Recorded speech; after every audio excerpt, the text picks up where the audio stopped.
Good evening, folks. It's Glenn the Ball Chef, and this evening I'm going to be putting together the recipe for som tom. And if you've never had this before, it's a green papaya salad that is served in Thailand, primarily in the northeast portion of Thailand and in Laos. Very popular. It's a spicy salad that goes great with Thai fried chicken. I'm going to show you just how easy this one is to put together. It's been a time-tested recipe for me. I'm making it for years, and I can show you step by step how you can make this right in your home. So let's get started with this classic Thai som tom recipe. Alright, let's quickly review the ingredients that are going to be used for this Thai som tom recipe. The first and the most important ingredient is shredded papaya.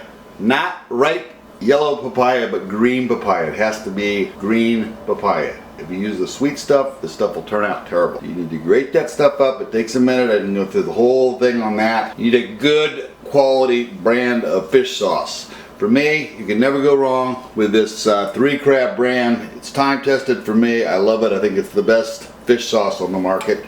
You need some good quality fish sauce, some peanuts, some Chinese long green beans sliced thinly, some lime, 5 cloves of garlic, and we're going to make this Thai hot. So I've got about 10 picky new peppers. This is going to be pretty spicy, so you might want to cut back on this. I'm not making this up for some Girl Scouts or something. I like my Thai food hot. And then I've got this round cup full of dried shrimp, which if you wanted to kick this up a notch, you can serve this with grilled shrimp or chicken. It's done a lot of different ways in the recipes. But to start this out, we're going to go old school and use the mortar and pestle just like they do over in Thailand. And I'm going to show you how to put this together. Alright, first step is what we're going to do is we're going to add our picky new peppers right into our mortar and pestle, along with our 5 cloves of garlic. And we'll put those right in there. And what we're going to do is just going to start taking this, start breaking down these peppers and garlic. When I get this beat into the mixture I want, we'll come back and I'll show you the next step. Alright, so when you're finished beating up your garlic and your picky new peppers, it looks something like that.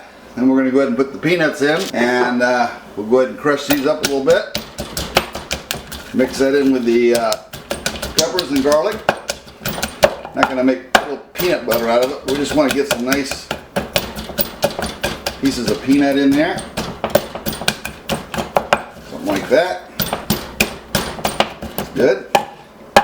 Now we're going to put a little bit of this dried shrimp in here. This is Ramco, I'd say is about a 1/4 cup. You can leave that out. Might be a little bit too weird. Looks kind of creepy, dried shrimp. But I'll tell you what, try it, it's awesome. We use this over in Thailand, dried shrimp. If I hit that in there, it gives it a nice flavor.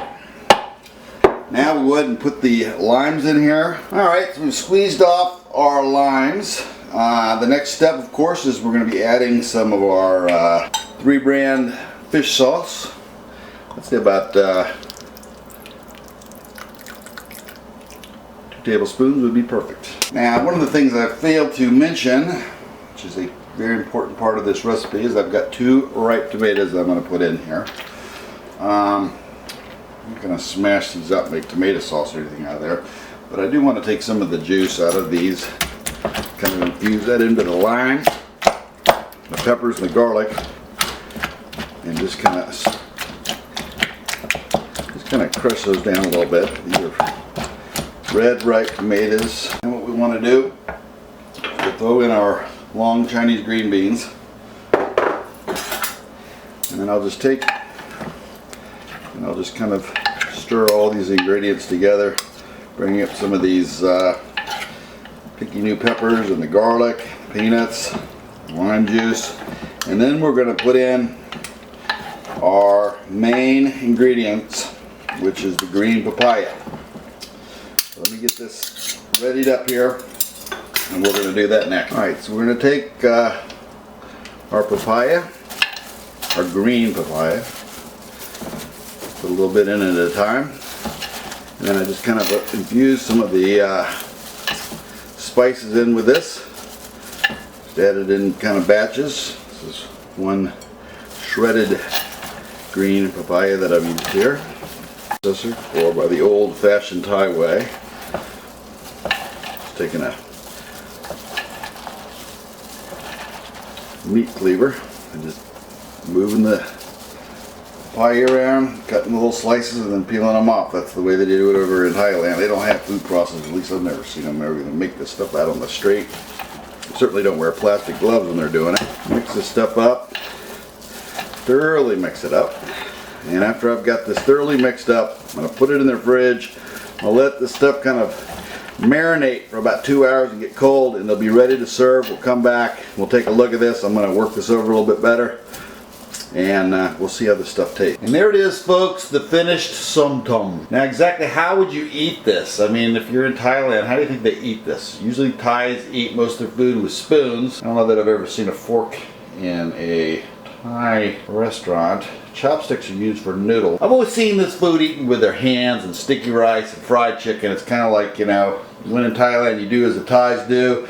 If you went into an American restaurant and ordered this and started eating it with your hands, people would think you're crazy. So I'm going to taste this up, see how this stuff is. We're just going to use some chopsticks, see how this som tom came together. Looks pretty good here. Get a little bit of everything in there. I tell you, it really isn't all that spicy. It is very, very similar to the som tom that I had up in northeast Thailand. Very original recipe. It's restaurant quality or better than most restaurants would serve in the United States. This is how to do it. This is the real Thai or Laotian som tom. Give it a try. I think you'd like it. If you want to make a vegetarian, leave the shrimp out. If you want to make it fancy, you can put grilled shrimp in it. But this stuff is kicking, and like I said, we used to eat it with sticky rice and chicken, and it was just a magnificent trio of flavors. I thank you for watching tonight. It's Glenn the Ball Chef. Sub me up. Join me on G+.